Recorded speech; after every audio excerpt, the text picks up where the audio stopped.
Congresista Alcorta, va a hacer uso de la palabra congresista Percy Alcalá por 20 minutos, como máximo. Muchas gracias, presidente. Si bien es cierto, tenemos el presupuesto de presente año, pero es un presupuesto que sigue siendo centralista, no es centralista como se pensaba. Solamente se está quitando el 3% de los gastos del gobierno central y se está trasladando ese 3%, el 1.4% a los gobiernos regionales y el 1.7% a los gobiernos locales, lo cual creo que no va a satisfacer las necesidades que el Perú profundo hace años viene aclamando y es de vital importancia cumplir con ellos.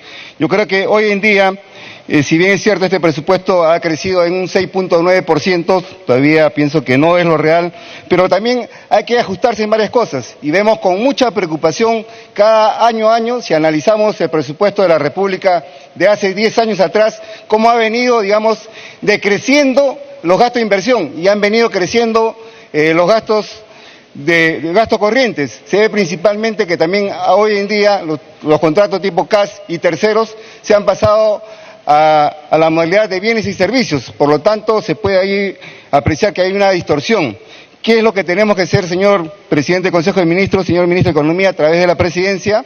Tenemos que sincerar nuestro presupuesto, tenemos que tener un presupuesto realista.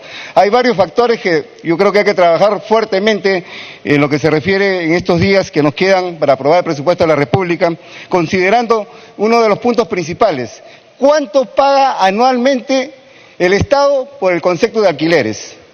Casi aproximadamente 800.000 millones que se viene haciendo. Nosotros hemos dicho en las presentaciones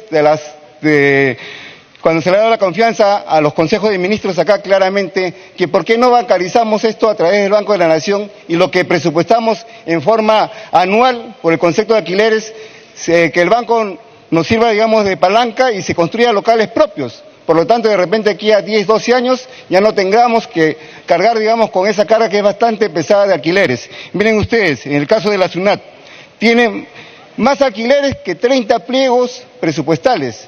Creo que esto hay que analizarlo con bastante detenimiento y también vemos con preocupación hoy en día lo que está mencionando el Consejo Fiscal, que claramente a la letra dice lo siguiente: que ven con preocupación las proyecciones de ingresos para los años 2020-2022 no están plenamente sustentadas. Su cumplimiento para este periodo dependerá de medidas tributarias que no han sido detalladas en el presupuesto. Igualmente al gasto público lo ven ellos con bastante preocupación porque advierte la baja ejecución del gasto en reconstrucción en el año 2018, que podrá crear presiones para ejecutar dichos gastos en los próximos años, lo que dificultaría la consolidación fiscal en el mediano plazo. Por ello, el Consejo Fiscal recomienda considerar escenarios alternativos para las proyecciones fiscales, de los cuales se cumplan los objetivos macrosociales sin dejar de atender las necesidades de la reconstrucción, que pienso que son sumamente urgentes. En el presente proyecto también se ha analizado, y está muy bien lo que se ha hecho, se está incluyendo un artículo con lo cual se está reduciendo enormemente los gastos por los conceptos de telefonía. Yo creo que eso es un gran avance, siguiendo esa política, de dejar sin efecto algunos gastos superfluos, ¿no? Igualmente, vemos que dentro de esos gastos superfluos muchas veces se compra en demasía algunos productos. Hemos estado analizando estos días la cuenta general de la República y vemos con mucha preocupación que nunca, están los CARDEX, qué es lo que existe en los almacenes de cada institución pública. Y cada año programamos un nuevo cronograma de compras y de repente estamos comprando los mismos materiales innecesariamente. De repente compramos 1.000 millares de papel bond cuando la necesidad durante el año es 500 porque está ahí sobrante en unos 500 del año pasado y de repente otros útiles. Hemos visto también con preocupación el día de ayer en la televisión cómo a 2 trabajadores del Ministerio Público han sido condenados por la sustracción de papeles bond, que quiere decir que de repente sobraba papel bond en la Fiscalía. No son cosas que necesariamente tenemos que corregir. Yo creo que aquí estamos involucrados todos. Igualmente, con la deuda pública, ya lo mencionó nuestra congresista Lourdes Alcorta, se está incrementando enormemente en este año. Si nosotros analizamos el PIA del año 2018, A comparación del año 2019, casi son aproximadamente 3.408 millones, que sería la diferenciación. Hablamos de PIA porque no estamos hablando de PIN por si acaso, porque con el PIN varía enormemente, digamos, en los montos, pero de todos modos yo creo que esto hay que considerarlo. De repente puede ser, porque hoy en día se está aumentando la deuda interna y se está decreciendo la deuda externa, puede ser uno de los factores que creo que hay que analizarlo con bastante detenimiento, digamos, en el transcurso del debate de la aprobación del proyecto. Y también otro gasto superfluo que lo hemos dicho muchas veces acá. ¿Cuánto gasta el Estado en combustible en el Ministerio del Interior, principalmente a los patrulleros? Ustedes se dan cuenta que también hay una serie de denuncias a una serie de funcionarios de los ministerios porque se sustraen el combustible, la gasolina. Pero si a todos los patrulleros, en lo que se refiere a Lima Metropolitana al menos, o donde pueden ser las capitales de cada región, le cambiamos, digamos, al sistema de gas dual, ¿cuánto ahorraríamos? Y no hay forma que se pueda sustraer ese tipo de combustible. Por lo tanto, yo creo que ahí ganaríamos nuestra capacidad también de seguridad a la vez, porque va a ser algo beneficioso para toda la población, porque vamos a tener la presencia policial de repente en más calles que hoy en día no la tenemos. Igualmente existen las deudas sociales, que todavía es bastante grande, si bien es cierto el año pasado se comprometió en 200 millones, yo creo que este año hay que seguirlo cancelando. Yo creo que sobre todo a los que menos tienen, igualmente los pagos, digamos, a las AFP y también a la ONP en algunos casos, que hay muchos trabajadores que están a punto de jubilarse y no pueden jubilarse porque no están al día las instituciones públicas principalmente. Igualmente vemos con mucha preocupación los gastos que se vienen haciendo estos últimos años. Miren ustedes, las estadísticas lo dicen. En el caso de alquileres de inmuebles, en el PIA del año 2008 era de 147 millones, en el PIA del año 2018, 859 millones, esto quiere decir que es una variación de 485%. En los contratos de administración de servicios, que es los CAS, hace 10 años teníamos 2.085 millones. El año 2018 estamos en 8.857 millones los CAS. Y se ha incrementado 325%. Yo creo que esto hay que revisarlo con detenimiento y también ver, digamos, una escala de remuneraciones, porque hay muchos CAS que ganan mucho más que los congresistas, incluso que el ministro he visto en algunos casos. Los servicios profesionales y técnicos, que también es otra modalidad que se va incrementando día a día. Los contratos de terceros. Se ha detectado el año pasado en el sector, sobre todo salud, que existe duplicidad de pagos. En un lugar cobran como CAS y en otro lugar cobran como terceros. Yo creo que se debe orientar esto a que haga la planilla única de pagos, digamos, dentro del sistema de la administración pública. Yo creo que esto sería un gran avance y un gran ahorro, sobre todo para el país. En lo que se refiere a los viajes, que son los viáticos, el año 2009 teníamos 813 millones y en el año 2018 tenemos 1.477 millones. La variación es 141%, pero aquí ¿qué sucede? Que a veces se terceriza la compra de pasajes. Vamos a comprar a través de una agencia, ¿y por qué no lo hacemos directamente con las compañías aéreas? Con lo cual rebajaría enormemente muchas veces los costos. Igualmente, señores ministros, los servicios de seguridad, digamos, en los locales, he estado hace una semana en el Ministerio de Trabajo y me sorprendió que a las 2 de la tarde existan 17 personas de vigilancia privada para entrar a un ministerio. ¿Y cuántas personas entraron? Nos entraron 5 personas. Yo creo que de repente eso también hay que revisarlo con detenimiento, de repente se está contratando de más personal, lo cual yo creo que conllevaría a tener un ahorro ahí que nos serviría para hacer más obras, digamos, en bienestar de los más necesitados. Igualmente los servicios de mantenimiento y acondicionamiento, el 2008 estaba presupuestado 1.462 millones y el año 2018 tenemos 2.805 millones, lo cual hay un incremento casi de 101%.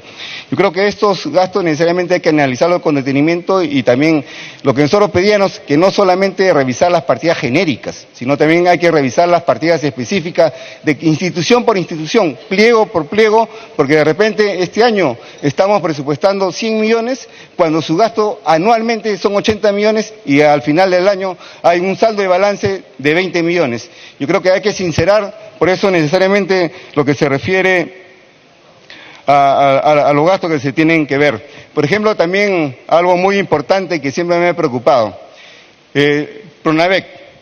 Si analizamos cuánto se transfiere a las universidades nacionales, no es ni el 5%, y cuánto se dan a las universidades privadas, casi el 95%. Yo me pregunto aquí a los señores congresistas y al país entero, ¿cuántas son las personas que hoy día tienen un título, una licenciatura a través de este programa? Es bastante reducido, creo que no llega al 2%. Yo creo que eso tenemos que mejorarlo. De repente podríamos cambiar la modalidad y que todo ese dinero que se va a las instituciones privadas le reorientemos a las universidades públicas y de repente traeríamos profesores de otros lugares mayores capacitados para que transmitan su conocimiento y su sabiduría a los futuros profesionales del país. Yo creo que sería mejor el universo, digamos, de aprendizaje y nos beneficiaría directamente a todos. Hay muchas cosas todavía por hacer, señores ministros. Yo creo que estamos aquí para trabajar en forma conjunta. Lo que quiere el país son soluciones a sus problemas y lo más importante, quiere que se reduzca la infraestructura, digamos, pública, que es bastante mala, digamos, dentro de nosotros. Yo creo que esos fondos tenemos que reorientarlo. Igualmente, lo que le decíamos al Contador General de la República el día martes en la Comisión de Presupuesto, que tenemos que sincerar nuestro presupuesto y qué es lo que sucede, que a través de estos últimos años los activos de las instituciones públicas no se están incrementando. Se debe principalmente que la mayoría de obras están por concluirse o no se están, digamos, no han sido liquidadas o no han sido recepcionadas. Si la mayoría de obras son liquidadas, digamos, los activos, digamos, de las instituciones públicas va a mejorar enormemente. Yo creo que acá hay todavía mucho por hacer y yo creo que este es el momento oportuno de llegar, digamos, a sincerar y ser un trabajo netamente técnico y no político, porque yo creo que las soluciones de los presupuestos es un trabajo que así lo requiere y así lo amerita por la urgencia que tenemos que dar soluciones a los pueblos del Perú profundo, que mañana más tarde yo creo que esa población nos lo va a agradecer. Muchas gracias, señor presidente. Tiene la palabra la congresista Mercedes Arauz, en representación del Partido Peruanos por el Cambio. Gracias, señora presidenta. Creo que es bien importante marcar el contexto de este presupuesto de la República. El año pasado tuvimos que tomar una decisión muy drástica de aumentar el nivel de gasto, sobre todo en bienes de capital, realmente, inversiones, porque habíamos tenido un desastre natural. Bajo condiciones adversas, además, porque había habido un bache importante, dadas las condiciones internacionales de los precios, que hacía que la recaudación cayera. Entonces era una situación que nos llevó a tener que aceptar en un momento un incremento del déficit fiscal, y así lo hicimos dentro de este Congreso.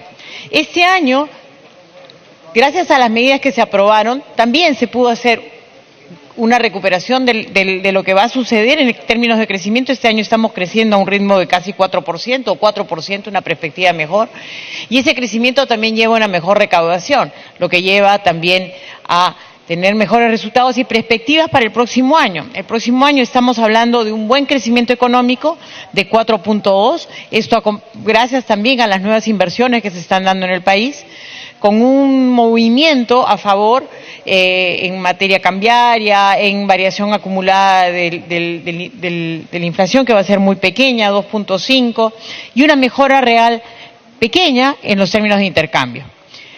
Mejoras también en nuestro nivel de exportaciones. Esto permite tener un presupuesto acorde a ello y que permite crecer en alrededor del 6%, aproximadamente, un poco más del 6%, el nivel de lo que aprobaríamos en gasto. Este es un nivel bastante bueno que nos permite una mejor distribución del gasto, focalizando en los temas sociales. Si vemos la priorización que le está dando el Ejecutivo al tema de los temas sociales, creo que es importante señalar que el énfasis está en educación y salud. Un énfasis que nos lleva a tener una tranquilidad, porque en ambas funciones aumentamos. En el caso de educación, 3.060 millones, y en el caso de salud, 2.118 millones.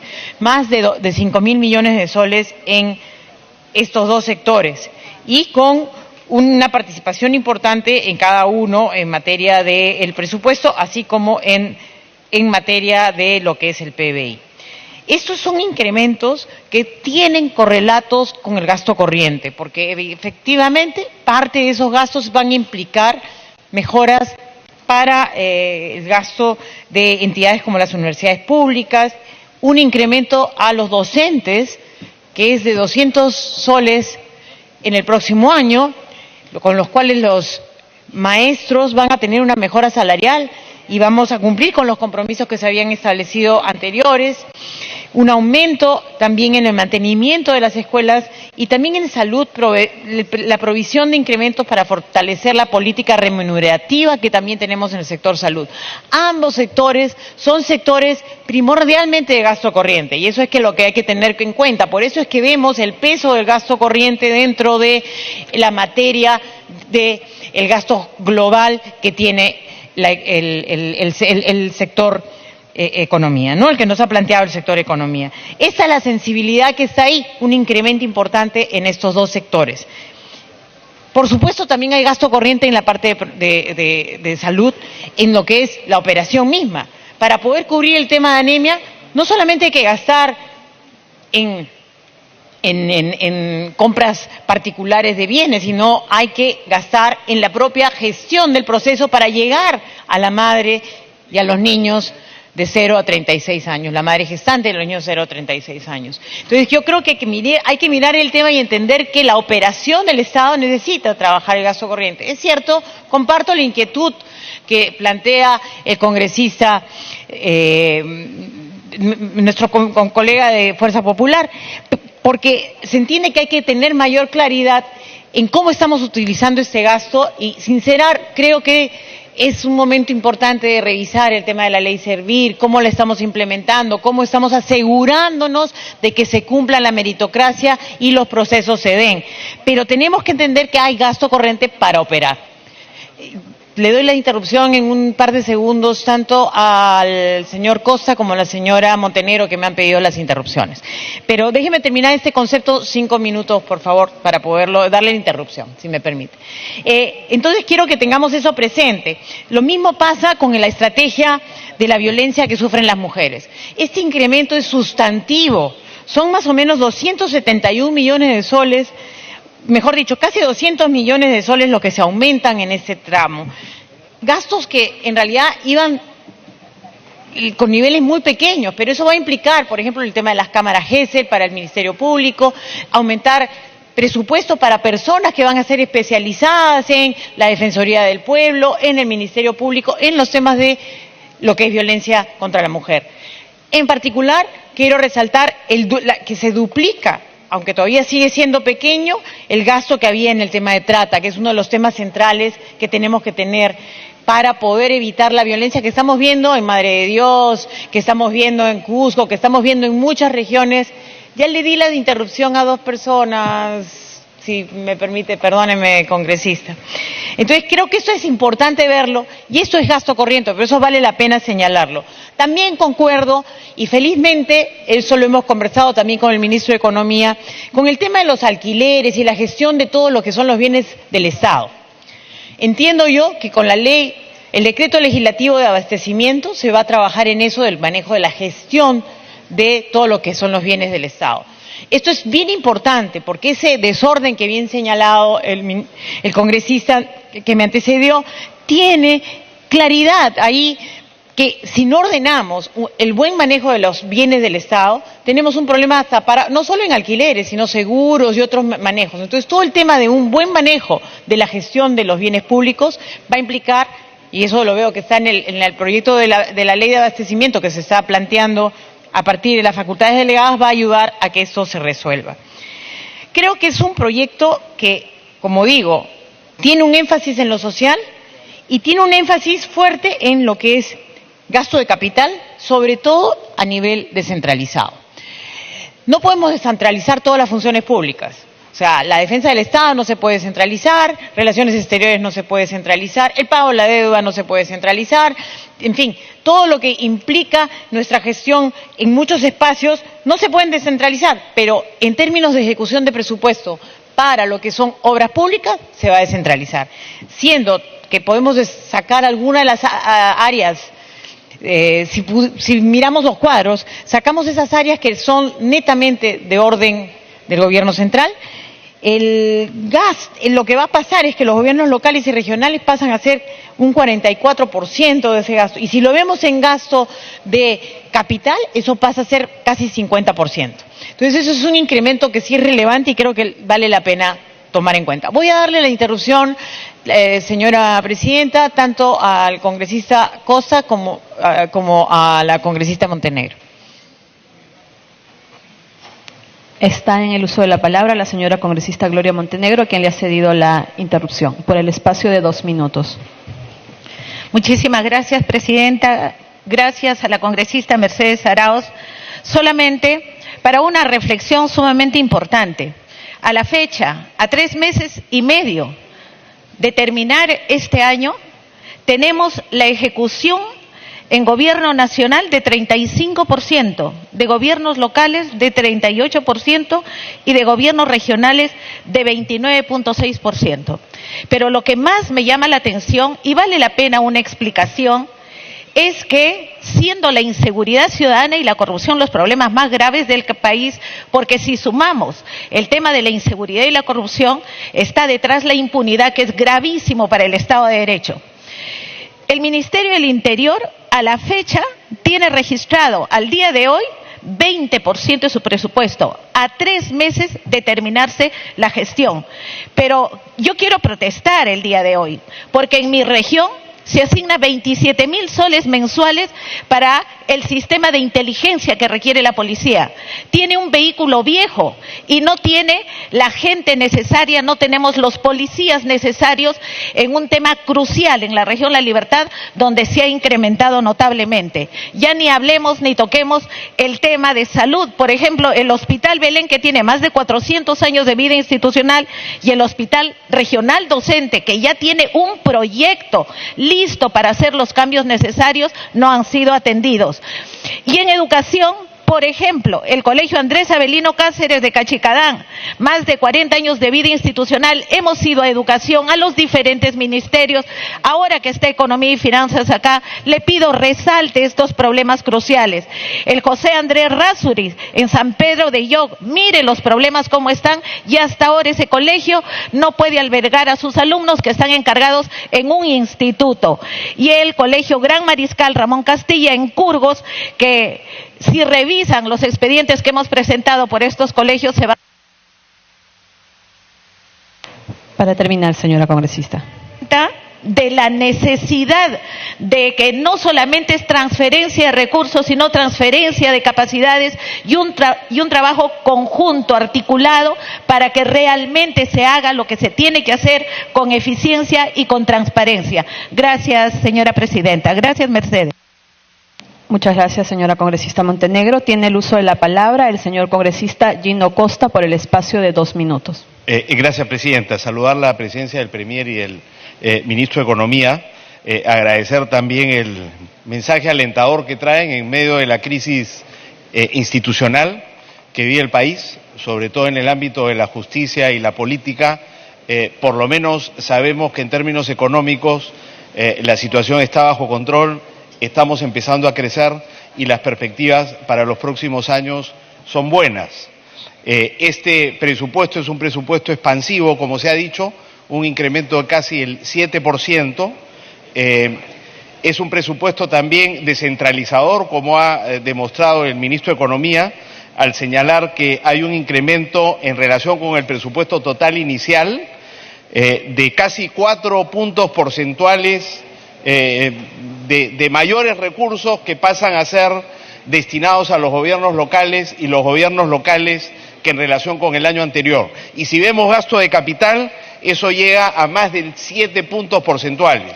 De manera que sí, definitivamente hay un claro esfuerzo por descentralizar el gasto y el presupuesto que nosotros saludamos. También hay un esfuerzo claro por destinar los mayores recursos en gasto corriente y los mayores recursos en inversión de adquisición de activos no financieros a la parte social, educación y salud principalmente, y específicamente la lucha contra la anemia, friaje, la reconstrucción, por supuesto, y en especial quisiera resaltar el incremento tan importante que se ha otorgado para la lucha contra la violencia contra la mujer. Saludamos eso y nos parece muy saludable. Yo solo termino señalando que en lo que se refiere a la situación en el ámbito de la seguridad y especialmente la lucha contra el crimen organizado, hay dos vacíos que creo que podríamos subsanar sin hacer incrementos demasiado significativos y que son vacíos que va a haber que asumir para los próximos. Para concluir, por favor. Si me permite terminar. Uno, completar el desarrollo de un sistema, de un subsistema fiscal, judicial y policial de lucha contra el lavado de activos. Ahí hay que poner recursos porque hay, digamos, mucho en juego. Y en segundo lugar, se acaba de aprobar el decreto legislativo que modifica la ley de pérdida de dominio, que es una excelente iniciativa del Poder Ejecutivo. Y eso va a requerir crear otro subsistema. Hasta ahora pérdida de dominio ha ido de la mano con lavado de activos y por tanto yo creo que tenemos el desafío de hacer correr ambos subsistemas, financiarlos y sobre todo en el caso del segundo, cualquier inversión que hagamos va a redituar porque eso va a permitir precisamente recuperar los recursos obtenidos ilícitamente por las organizaciones criminales. Me gustaría que se hiciera un esfuerzo por subsanar ese vacío y felicitar la intervención. Gracias, Presidenta. Muchas gracias, congresista Gino Costa. Rogamos a todos los señores congresistas ser estrictos en la observancia de los 2 minutos para las interrupciones, que es un tiempo extraordinario para esta sesión. Tiene el uso de la palabra la señora congresista Mercedes Arauz. Gracias, señora presidenta. Exactamente, creo que es bien importante resaltar que hoy día hay un cambio importante en cómo se está asignando presupuesto a ciertas regiones de las cuales no se les incrementaba y esta vez se les ha dado un incremento sustancial. Las regiones que han tenido esto han sido Apurímac, Ayacucho, Cajamarca, Huancavelica, Junín, Loreto, Moquegua, Pasco, San Martín y Ucayali. Son las regiones que van a tener mayores presupuestos que lo que habitualmente reciben porque han tenido un incremento luego de años en los cuales no se les daba los incrementos de acordes. Otro tema que es importante, que es un tema de gestión y que creo que vale la pena resaltar es, ciertamente, a veces hay poca ejecución porque los recursos nunca llegaban o llegaban tarde. O sea, el tema de no programar mal la entrega de los recursos. Se les ponía en la ley de presupuesto, pero no estaban incorporadas las fórmulas para poder atender y entregar los recursos a tiempo o continuidad en las obras, que también es el otro espacio que estaba ausente. En esa ley de presupuesto ya se está incluyendo un fondo para los GORES y los gobiernos regionales por 2.763 millones para asegurar la sostenibilidad de los proyectos. Se protege la asignación de inversiones para proyectos que están en plena ejecución, los grandes proyectos, los compromisos por obras por impuestos y las contrapartidas de préstamos. Y se genera un fondo de continuidad de inversiones por 1.946 millones. En este tema de la centralización del presupuesto, la sostenibilidad es clave, como digo, y tenemos que asegurarnos desde el principio, y eso es lo que está incorporándose aquí, que te pueda mantener sostenibilidad de inversiones en gobiernos regionales y locales, como digo, de 2.763 millones, la intervención del Plan Integral de Reconstrucción por 1.685 millones y el tema de infraestructura vial, aérea y portuaria por 326 millones. Pero el tema es el proceso de asignación presupuestal y eso, como digo, permite darle los recursos dándoles continuidad. Está eso ya articulado con el FONDES en el artículo 46 y 48 para que tanto para los temas de reconstrucción como para cualquier emergencia esté asegurado, así como para el tema de la conclusión de los Juegos Panamericanos y Panamericanos, así como se esclarece los requisitos para calificar como continuidad, el cumplimiento de los requisitos para la atención correspondiente y se orienta la inversión, no solo como excepción en el gasto corriente. O sea, hoy día ya podemos tener planificación. Creo que los gobiernos locales y regionales se merecen ese trato, tener la certeza de que puede haber una continuidad cuando van ejecutando.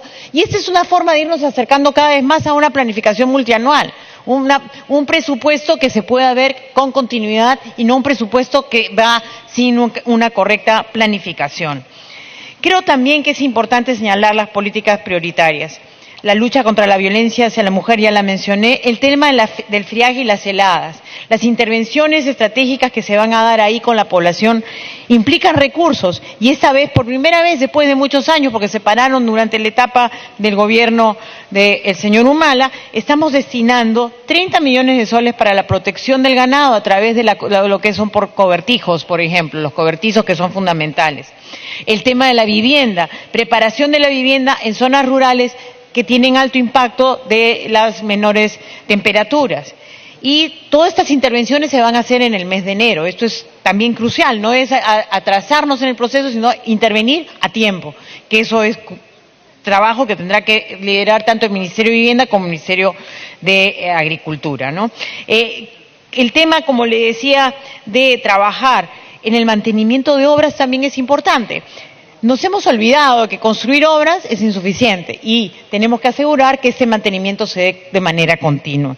Creo que si nosotros trabajamos con cuidado y vemos que esto no es un tema para perder, sino para ganar y darle los mejores servicios al ciudadano, podemos hacer realmente de nuestra ley una ley que esté al servicio del ciudadano claramente, como digo, con resultados que permitan también un crecimiento económico, que sea una seguridad que nosotros le podemos dar, a diferencia de otros países que podrán hacer publicidad en el mundo, hablar con embajadores, sí, que quieren ser OSD, pero que no están listos, pues vemos su crisis financiera en este momento en el mundo. O sea, el caso de Argentina es grave por no tener un buen equilibrio fiscal, por no tener un buen manejo de la política económica. Aquí estamos garantizando de este trabajo conjunto con el Ejecutivo y el Legislativo que sigamos con las buenas prácticas que implican tener un equilibrio fiscal adecuado, que lo podamos manejar a lo largo del tiempo y llegar, como hemos planeado, al 1% como máximo del déficit y demostrar que tenemos una historia de casi 30 años de haber sido consecuentes en política económica y hablar de que tenemos certeza de que nosotros no nos salimos del 30% del déficit fiscal, del 30% del PBI. Estamos yéndonos por debajo del límite, como siempre. Mantenemos nuestros ratings internacionales porque somos correctos en el manejo económico. Entonces, nuestra evaluación de riesgo es el país de las Américas con la mejor evaluación de riesgo en estos momentos. No tiene situaciones de riesgo porque mantenemos un buen equilibrio fiscal, porque manejamos bien nuestra deuda externa y porque nosotros estamos actuando con responsabilidad en el manejo de nuestro presupuesto. Esos son elementos claves, Presidenta, para poder trabajar. Creo que no hay que descuidar, como digo, el ejercicio de una buena gestión. Es importante, como dijo la congresista Montenegro, no solamente transferir recursos, hay que trabajar de la mano con los gobiernos locales y regionales, sobre todo ahora que vamos a tener nuevos gestores a partir de las elecciones, para que el manejo y la gestión sea efectiva y tengamos eficacia en la entrega de los recursos y los servicios y también los bienes públicos que generemos, ¿no?, para la población. Creo que mantener estas buenas reglas nos va a ayudar y yo estoy segura que el trabajo conjunto que podemos hacer desde el Congreso para mantener, como digo, un buen equilibrio fiscal, un buen manejo de nuestras cuentas, un buen manejo de la deuda, nos ayudará a que sigamos siendo el país de las Américas que tiene los mejores resultados para el mundo. Muchas gracias. Muchas gracias, señora congresista Arauz. Tiene el uso de la palabra el señor congresista.